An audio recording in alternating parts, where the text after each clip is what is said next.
ಎಲ್ಲರಿಗೂ ನಮಸ್ಕಾರ ಸ್ನೇಹಿತರೆ. ಸೆಮಿಫೈನಲ್ ಪಂದ್ಯದಲ್ಲಿ ನಮ್ಮ ಭಾರತ ತಂಡ ಇಂಗ್ಲೆಂಡ್ ವಿರುದ್ಧ 7 ರನ್ಗಳಿಂದ ಗೆದ್ದ ತಕ್ಷಣವೇ ಆಸೀಸ್ನ ದಿಗ್ಗಜರಾಗಿರುವಂತಹ ರಿಕ್ಕಿ ಪಾಂಟಿಂಗ್ ಮತ್ತು ಪ್ಯಾಟ್ ಕಮಿನ್ಸ್ ಕೊಟ್ಟಿರುವ ನಮ್ಮ ಭಾರತ ತಂಡದ ಬಗ್ಗೆ ಬೆಂಕಿ ಹೇಳಿಕೆ. ಇನ್ನು ರಿಕ್ಕಿ ಪಾಂಟಿಂಗ್ ಮಾತು ಕೇಳಿದ್ರೆ ನೀವು ಕೂಡ ಸಲ್ಯೂಟ್ ಮಾಡ್ತೀರಾ. ಪ್ಯಾಟ್ ಕಮಿನ್ಸ್ ಯಾವತ್ತೂ ಕೊಟ್ಟಿರಲಿಲ್ಲ ನಮ್ಮ ಭಾರತ ತಂಡದ ಬಗ್ಗೆ ಈ ರೀತಿಯ ಹೇಳಿಕೆ. ಅಷ್ಟಕ್ಕೂ ಪ್ಯಾಟ್ ಕಮಿನ್ಸ್ ಮತ್ತು ರಿಕ್ಕಿ ಪಾಂಟಿಂಗ್ ಅವರು ನಮ್ಮ ಟೀಮ್ ಇಂಡಿಯಾದ ಬಗ್ಗೆ ಏನೆಲ್ಲ ಹೇಳಿದ್ದಾರೆ ಮತ್ತು ಏನೆಲ್ಲ ಮಾತನಾಡಿದ್ದಾರೆ ಅಂತ ತಿಳ್ಕೊಂಬರೋಣ ಬನ್ನಿ. ಅದಕ್ಕಿಂತ ಮುಂಚೆ ನೀವೇನಾದ್ರೂ ಟೀಮ್ ಇಂಡಿಯಾದ ಅಪ್ಪಟ ಅಭಿಮಾನಿಯಾಗಿದ್ದಲ್ಲಿ ಈ ವಿಡಿಯೋಗೆ ಒಂದು ಲೈಕ್ ಕೊಟ್ಟು ನಮ್ಮ ಚಾನಲ್ ಅನ್ನ ಸಬ್ಸ್ಕ್ರೈಬ್ ಮಾಡ್ಕೊಳ್ಳಿ. ಹಾಗೆ ಬೆಲ್ ಐಕನ್ ಅನ್ನು ಆಲ್ ಇಟ್ಕೊಳ್ಳೋದು ಮರಿಬೇಡಿ. ಇನ್ನು 2026ರ T20 ವಿಶ್ವಕಪ್ ನ 2ನೇ ಸೆಮಿಫೈನಲ್ ಪಂದ್ಯದಲ್ಲಿ ನಮ್ಮ ಭಾರತ ತಂಡ ಇಂಗ್ಲೆಂಡ್ ವಿರುದ್ಧ ಗೆದ್ದು ಫೈನಲ್ ಗಾತ್ರ ಎಂಟ್ರಿ ಕೊಟ್ಟಿದೆ. ಇನ್ನು ಈ ಪಂದ್ಯ ಯಾವ ತರ ರೋಚಕತೆಯಿಂದ ಕೂಡಿತ್ತು ಅಂತಂದ್ರೆ ಪ್ರತಿಯೊಬ್ಬ ಅಭಿಮಾನಿಯ ಮೈಯಲ್ಲೂ ಕೂಡ ಗೂಸ್ ಬಂಪ್ಸ್ ಆದ್ರೆ ಬರ್ತಾ ಇತ್ತು ಅಂತ ಹೇಳ್ಬೋದು. ಆ ರೇಸ್ಗೆ ಇವತ್ತಿನ ಮ್ಯಾಚ್ ಆದ್ರೆ ಇತ್ತು.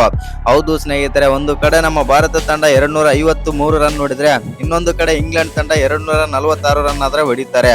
ಇನ್ನು 2 ಇನ್ನಿಂಗ್ಸ್ ಸೇರಿದ್ರೆ 490+ ರನ್ ಸ್ಕೋರ್ ಆದ್ರೆ ಆಗುತ್ತೆ ಅಂತಾನೆ ಹೇಳ್ಬೋದು. ಈ ಆಟ ಮಾತ್ರ ಬೆಂಕಿಯಾಗಿತ್ತು ಮತ್ತು ಈ ಮ್ಯಾಚ್ ಅಂತೂ ತುಂಬಾನೇ ಹೈ ವೋಲ್ಟೇಜ್ ಮ್ಯಾಚ್ ಅಂದ್ರೂ ತಪ್ಪಿಲ್ಲ. ಹೌದು ಸ್ನೇಹಿತರೆ, ಇನ್ನು ಹೈಯೆಸ್ಟ್ ವ್ಯೂವರ್ಶಿಪ್ ಕೂಡ ಈ ಪಂದ್ಯಕ್ಕಾದ್ರೆ ಬಂದಿದೆ. ಇನ್ನು ಈ ಪಂದ್ಯದಲ್ಲಿ ಬಂದ್ಬಿಟ್ಟು ಮೊದಲು ಬ್ಯಾಟಿಂಗ್ ಮಾಡಿದಂತ ನಮ್ಮ ಟೀಮ್ ಇಂಡಿಯಾ 253 ರನ್ ಆದ್ರೆ ಹೊಡಿತಾರೆ. ಇನ್ನು 7 ವಿಕೆಟ್ ಆದ್ರೆ ಕಳ್ಕೊಳ್ತಾರೆ ಅಂತ ಹೇಳ್ಬೋದು ನಮ್ಮ ಟೀಮ್ ಇಂಡಿಯಾ. ಆನಂತರ ಸೆಕೆಂಡ್ ಇನ್ನಿಂಗ್ಸ್ ಬ್ಯಾಟಿಂಗ್ ಆರಂಭಿಸಿದಂತ ಇಂಗ್ಲೆಂಡ್ ತಂಡ ನಮ್ಮ ಟೀಮ್ ಇಂಡಿಯಾಗೆ ಯಾವ ತರ ಎಲ್ಲ ಪೈಪೋಟಿ ಕೊಡಬಹುದು ಆ ತರ ಎಲ್ಲ ಕೊಟ್ಟು ಕೊನೆಗೆ 7 ರನ್ಗಳಿಂದ ಆದ್ರೆ ಸೋತಿದೆ. ಇನ್ನು ಇವತ್ತಿನ ಪಂದ್ಯದಲ್ಲಿ ನಾವು ಇಂಗ್ಲೆಂಡ್ ಪರವಾಗಿ ಮಾತನಾಡೋದಾಯ್ತು ಅಂತಂದ್ರೆ ಜಾಕಬ್ ಬೆಥೆಲ್ ಬಗ್ಗೆ ಮಾತಾಡಬೇಕು. ನಮ್ಮ ಭಾರತದ ಪರವಾಗಿ ಮಾತಾಡ್ಬೇಕಂತಂದ್ರೆ ಸಂಜು ಸ್ಯಾಮ್ಸನ್, ಬೂಮ್ರಾ ಮತ್ತು ಅಕ್ಷರ್ ಪಟೇಲ್ ಬಗ್ಗೆ ಮಾತಾಡಲೇಬೇಕು. ಹೌದು ಸ್ನೇಹಿತರೆ, ಆ ರೇಂಜ್ಗೆ ಇವತ್ತು ಪರ್ಫಾರ್ಮ್ ಆದ್ರೆ ಮಾಡಿದ್ದಾರೆ ಈ ಆಟಗಾರರು. ಇನ್ನು ನಮ್ಮ ಭಾರತ ತಂಡ ಬಂದ್ಬಿಟ್ಟು ಈ ಪಂದ್ಯದಲ್ಲಿ 7 ವಿಕೆಟ್ ಗಳಿಂದ ಆದ್ರೆ ಗೆದ್ದಿದೆ. ಗೆದ್ದು ಫೈನಲ್ಗೂ ಕೂಡ ಹೋಗಿದೆ. ಫೈನಲ್ ನ್ಯೂಜಿಲೆಂಡ್ ವಿರುದ್ಧ ಆದ್ರೆ ಸೆಣಸಾಡಲಿದೆ ಅಂತ ಹೇಳ್ಬೋದು 8ನೇ ತಾರೀಕು.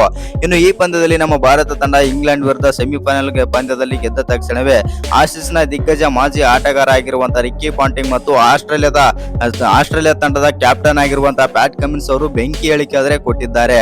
ಹೌದು ಸ್ನೇಹಿತರೆ, ಮೊದಲಿಗೆ ರಿಕ್ಕಿ ಪಾಂಟಿಂಗ್ ಅವರು ಏನೆಲ್ಲ ಮಾತನಾಡಿದ್ದಾರೆ ನಮ್ಮ ಟೀಮ್ ಇಂಡಿಯಾದ ಬಗ್ಗೆ ಅಂತ ನೋಡೋದಾಯ್ತು ಅಂತಂದ್ರೆ ರಿಕ್ಕಿ ಪಾಂಟಿಂಗ್ ಅವರು ಈ ರೀತಿ ಆದ್ರೆ ಹೇಳಿದ್ದಾರೆ.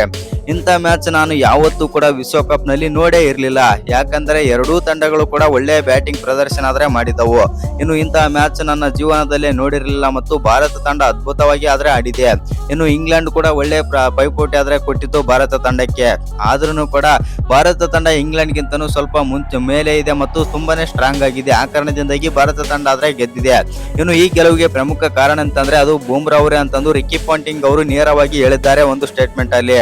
ಇನ್ನು ಪ್ಯಾಟ್ ಕಮಿನ್ಸ್ ಅವರು ಕೂಡ ಮಾತಾಡಿದ್ದಾರೆ ಅಂತಾನೆ ಹೇಳ್ಬೋದು. ಹೌದು ಸ್ನೇಹಿತರೆ, ಪ್ಯಾಟ್ ಕಮಿನ್ಸ್ ಅವರು ನಮ್ಮ ಟೀಮ್ ಇಂಡಿಯಾದ ಬಗ್ಗೆ ಯಾವತ್ತೂ ಕೂಡ ಈ ರೀತಿಯ ಸ್ಟೇಟ್ಮೆಂಟ್ ಆದ್ರೆ ಕೊಟ್ಟಿರಲಿಲ್ಲ. ಇವತ್ತು ಸ್ಟೇಟ್ಮೆಂಟ್ ಆದ್ರೆ ಕೊಟ್ಟಿದ್ದಾರೆ. ಪ್ಯಾಟ್ ಕಮಿನ್ಸ್ ಅವರು ಏನೆಲ್ಲ ಮಾತಾಡಿದ್ರು ಅಂತಂದ್ರೆ ಭಾರತ ತಂಡದ ಬ್ಯಾಟಿಂಗ್ ಮತ್ತು ಬೌಲಿಂಗ್ ಫೀಲ್ಡಿಂಗ್ ಅದ್ಭುತವಾಗಿತ್ತು ಇವತ್ತಿನ ಪಂದ್ಯದಲ್ಲಿ. ಬ್ಯಾಟಿಂಗ್ ಬಗ್ಗೆ ಮಾತಾಡಬೇಕಂತಂದ್ರೆ ಬ್ಯಾಟಿಂಗ್ ನಲ್ಲಿ ಸಂಜು ಸ್ಯಾಮ್ಸನ್ ಅವರು ಒಳ್ಳೆ ಪ್ರದರ್ಶನ ಆದ್ರೆ ಕೊಟ್ಟರು. ಇನ್ನು ಸಂಜು ಸ್ಯಾಮ್ಸನ್ ಹಾಕಿದಂತ ಭದ್ರ ಬುನಾದಿಯಿಂದನೇ ಭಾರತ ತಂಡ 253+ ರನ್ ಸ್ಕೋರ್ ಕಲೆ ಹಾಕಲು ಸಾಧ್ಯವಾಯಿತು.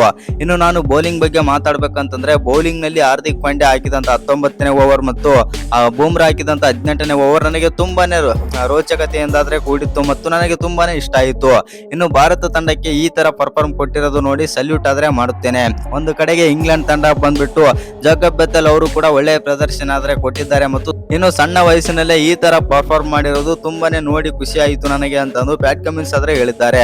ಇನ್ನು ಭಾರತ ತಂಡ ಫೈನಲ್ ಗಾದ್ರೆ ಹೋಗಿದೆ ಮತ್ತು ನ್ಯೂಜಿಲೆಂಡ್ ತಂಡನೂ ಕೂಡ ಒಳ್ಳೆಯ ಪ್ರದರ್ಶನ ಆದ್ರೆ ಕೊಡ್ತಾ ಇದೆ. ಆ ಕಾರಣದಿಂದಾಗಿ ಆ ಪಂದ್ಯನೂ ಕೂಡ ಹೈ ವೋಲ್ಟೇಜ್ ಪಂದ್ಯ ಆದ್ರೂ ತಪ್ಪಿಲ್ಲ ಅಂತಂದು ಪ್ಯಾಟ್ ಕಮಿನ್ಸ್ ಆದ್ರೆ ಹೇಳಿದ್ದಾರೆ. ಇನ್ನು ಈ ವಿಡಿಯೋ ಇಷ್ಟ ಆಗಿದ್ರೆ ಒಂದು ಲೈಕ್ ಮಾಡಿ, ಶೇರ್ ಮಾಡಿ. ಹಾಗೆ ಇನ್ನು ಯಾರ್ಯಾರು ಚಾನಲ್ಗೆ ಸಬ್ಸ್ಕ್ರೈಬ್ ಮಾಡ್ಕೊಂಡಿಲ್ಲ ಸಬ್ಸ್ಕ್ರೈಬ್ ಮಾಡ್ಕೊಂಡು ಬೆಲ್ ಐಕನ್ ಆಲ್ ಇಟ್ಕೊಳ್ಳಿ. ಹಾಗೆ ಮರಿದೆ ವಿಡಿಯೋಗೆ ಒಂದು ಲೈಕ್ ಕೊಡೋದನ್ನ ಕೂಡ ಮರಿಬೇಡಿ.